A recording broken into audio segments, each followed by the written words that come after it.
Well, to do a fruitful meeting from those delegates from the three unions that met with Minister Ebrahim Patel here at his offices in Pretoria.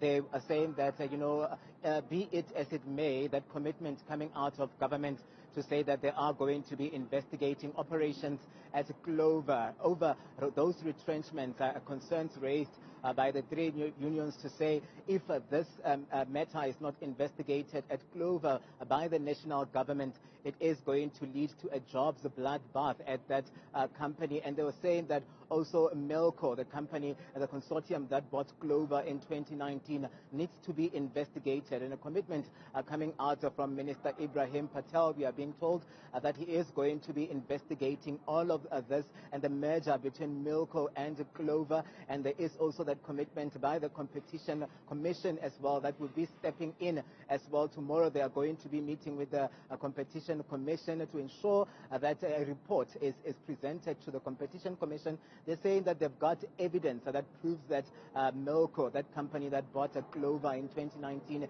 has flouted some of its commitment when it was purchasing, commitments made when it was purchasing Clover in 2019. And what they've made clear, though, Dudu, is that the strike action will continue on the ground. They're saying that tomorrow SAFTU will be having a press conference where they'll be announcing a plan of action. And they were saying as well that that plan of action would include all spheres of government from the province and national in ensuring that they intensify the strike action. They were saying that they encouraged, though, that Minister Ebrahim Patel came through to make commitments from the national government that interventions will kickstart this, including at some point having to meet with Clover to understand what is happening there. Clover, of course, we had that it has attributed the jobs retrenchments there to COVID-19 and some of the economic cycle, a downward economic cycle that they've experienced over the years. But workers, they're saying that it's unacceptable that Clover would make some sort of a commitment and then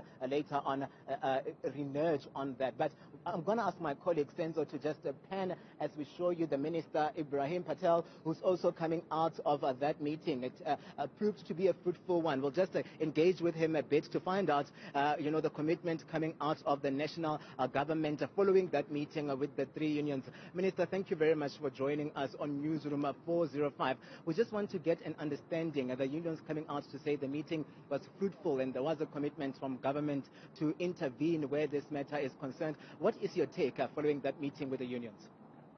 So first, I've had a very constructive meeting with the trade union movement. They've indicated to us as government the challenges that workers face. We provided them an opportunity to place all the information at our disposal.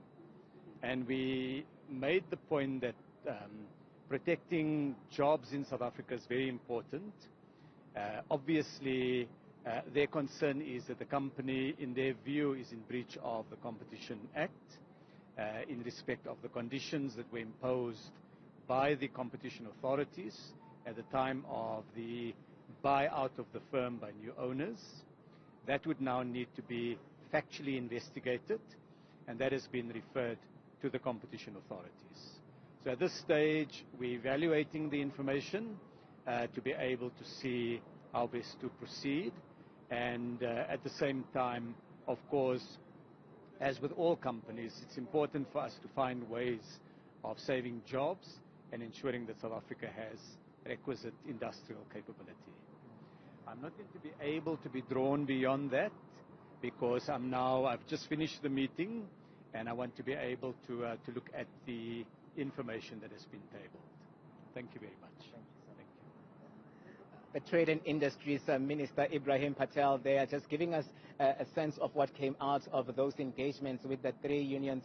And there is a commitment, of course, taken by the national government to investigate this particular issue. And at time, it remains to be seen if indeed these interventions and these investigations would lead to, jobs are being saved there at Clover. Back to you in studio, Judu. For today, at least, it wasn't enough to avert strike action.